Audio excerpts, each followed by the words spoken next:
Clinton, Massachusetts, November 5th, AP. 4 men were killed and 3 were injured when an 83-car freight train, drawn by 2 locomotives, overtook and crashed into a single locomotive on the main line of the Boston and Maine Railroad here today. Officials of the railroad said the injured were expected to recover. The dead were William H. Moore, engineer, Clinton; Charles S. Winslow, engineer, Lowell; Alanson T. Mason, fireman, Hudson, New Hampshire; Alston G. Colby, brakeman, Rochester, New Hampshire. The injured, Carl Flagg, engineer, West Boylston; William Layton, fireman, Concord, New Hampshire; C.M. Smith, fireman, Worcester.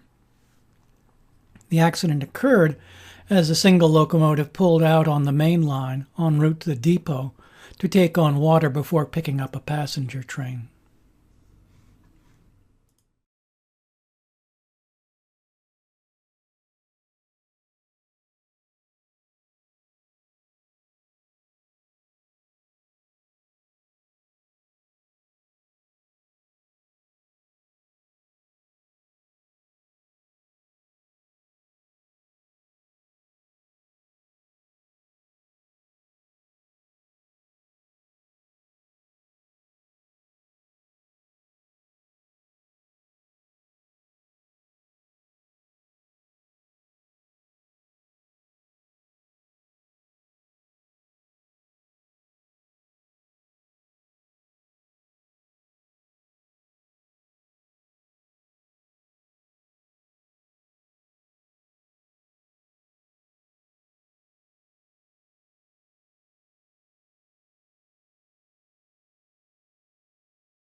Hagerstown, Maryland, December 29th. A dynamite blast sent another coal train sprawling from the right-of-way Friday. War in a new phase has come back to the southern Illinois coal fields, long riven by inter-union hatreds. The dynamiting of coal trains has become an exact science. 10 empty cars were blown off the Burlington tracks south of here. 1 trainman was slightly bruised. Traffic was blocked for hours. The bombers, as usual, escaped, leaving a battery and switch 600 feet from the wreckage. At least 5 coal trains have been bombed in central and southern Illinois during recent months, all by the same method, and none followed by arrests. Officials regard this as the latest phase in the mine-union war, in which scores of miners have been killed. Picketing and bloodshed have declined in 1934, but bombings have been more frequent, apparently meant as retaliation against coal companies and railroads hauling fuel. Today's blast was the second of the week. Several Illinois Central cars were blown up near Springfield Sunday. Always the procedure is the same. Dynamite is placed under the roadbed. Wires run nearly 1,000 feet into an adjacent field. The wreckers wait at night, their automobile handy, until a coal train arrives. After the locomotive and several cars have passed, a switch is thrown, a train is wrecked, and the bombers drive away. No deaths have been directly attributed to the bombing campaign, although more than 200 miners were jeopardized in a Peabody mine in Springfield last summer, when the fan house was destroyed after the kidnapping of the watchman. Rewards totaling $24,000 were offered months ago by a group of railroads, the Peabody Coal Company, and the United Mine Workers, but no arrests have materialized.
Safe Harbor, Pennsylvania, November 3rd, AP.